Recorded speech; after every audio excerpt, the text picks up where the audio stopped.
Eksistensi pada ormas itu digantungkan pada kegiatan atau aktivitas yang dilakukan oleh para anggotanya, dan hanya anggota yang bisa membubarkan ormas tersebut seharusnya.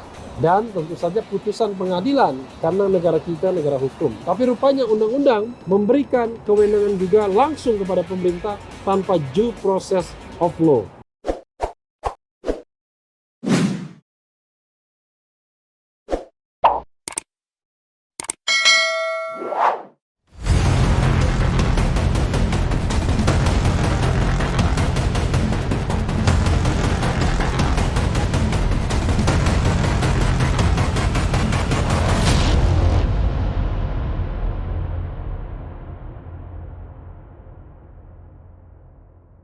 Assalamualaikum warahmatullahi wabarakatuh, Sobat RH sekalian. Jumpa lagi kita di channel yang keren ini, Keren Cadas. Saat ini saya masih di on the sky ya, di atas awan, di langit, dan tidak tahu ini di daerah mana. Yang jelas ini perjalanan pulang dari suatu tempat, satu kota ke Jakarta, Sobat RH sekalian. Dan saya ingin tetap bisa menguber berita, makanya beritanya saya screenshot dan lumayan kita bisa bacakan beritanya. Mungkin suaranya agak noisy karena di atas pesawat, tetapi mudah-mudahan suara saya lebih terdengar jelas ya. Mungkin saya pindahkan juga ininya ke sini agar lebih terdengar jelas ya, Sobat era sekalian. Saya ingin membacakan berita mengenai rekening FPI dibekukan pemerintah, kubu Rizik .2, organisasi dibubarkan, uangnya digarong. Ya, sebagai organisasi yang memang katakanlah bukan powerful dari sisi ekonomi, memang uang yang terkumpul di dalam rekening itu ya hanya berkisar puluhan juta rupiah saja. Tidak banyak, tetapi tentu sangat penting dan bermanfaat bagi Front Pembela Islam ya. Kita bacakan sebagaimana dilansir oleh jpnn.com. Jakarta, pemerintah telah memutuskan Ormas Front Pembela Islam FPI terlarang dan setiap aktivitasnya dilarang. Bahkan sejak 30 Desember 2020 rekening FPI sudah dibekukan oleh pemerintah. Iya, dibekukan sejak Rabu 30/12, kata Aziz kepada JPNN Minggu 3 Januari. Menurut dia, pembekuan tersebut sebagai bentuk kezaliman pemerintah. Hal ini dibenarkan oleh Aziz Yanuar yang diketahui sempat menjadi tim hukum FPI sebelum ormas itu dinyatakan terlarang. Namun Aziz belum mau mengungkap berapa rekening mereka dibekukan dan berapa jumlah uang di dalamnya. Ya, jumlahnya yang saya baca dari satu berita kira-kira puluhan juta saja. Sementara itu Kadif Humas Polri Irjen Raden Prabowo Argoyono mengaku belum mendapatkan info terkait adanya kabar pemblokiran rekening dan aset Front Pembela Islam FPI yang telah dilarang berdasarkan surat keputusan bersama sejumlah kementerian, lembaga, dan badan. Saya belum mendapatkan info soal adanya pemblokiran itu, kata Argo saat dikonfirmasi terpisah. Ya, Sobat era sekalian, memang kalau misalnya sebuah organisasi dinyatakan terlarang, tentu memang aset dan juga rekeningnya dapat atau bisa diblokir. Dan ini jamak ya bagi organisasi yang memang dilarang. Hanya persoalannya adalah yang dipersoalkan dalam soal FPI ini adalah pelarangan atau pembubaran FPI itu sendiri, yang menurut sebagian besar pihak, saya katakan sebagian besar itu mereka yang punya latar belakang hukum ya, mengatakan bahwa pembubaran atau pelarangannya itu justru tidak sesuai dengan prosedur hukum yang ditentukan oleh pemerintah sendiri, oleh pembentuk undang-undang melalui Undang-Undang Nomor 16 Tahun 2017 tentang perubahan Undang-Undang Nomor 7 tahun 2013 tentang organisasi kemasyarakatan.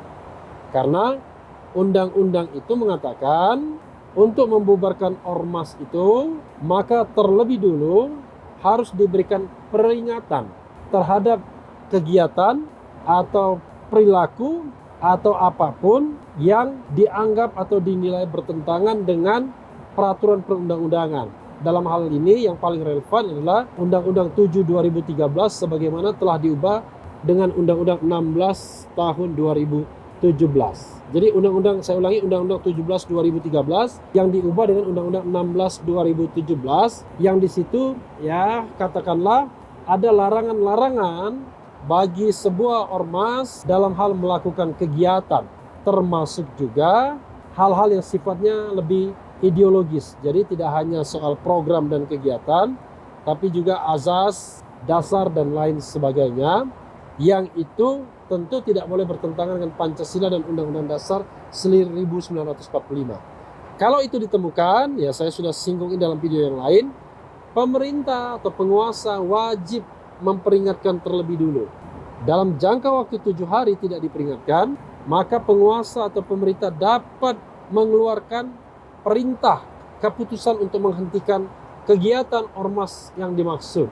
Kalau masih bandel juga tidak mau mengubah perilakunya atau tidak mau menyetop katakanlah perbuatan atau aktivitas yang dianggap melanggar hukum, mengganggu keamanan dan ketertiban masyarakat, maka organisasi tersebut menurut undang-undang yang berasal dari Perpu yang saya tentang sesungguhnya itu dapat dibubarkan dengan terlebih dulu mencabut surat keterangan terdaftar dan atau mencabut status badan hukumnya.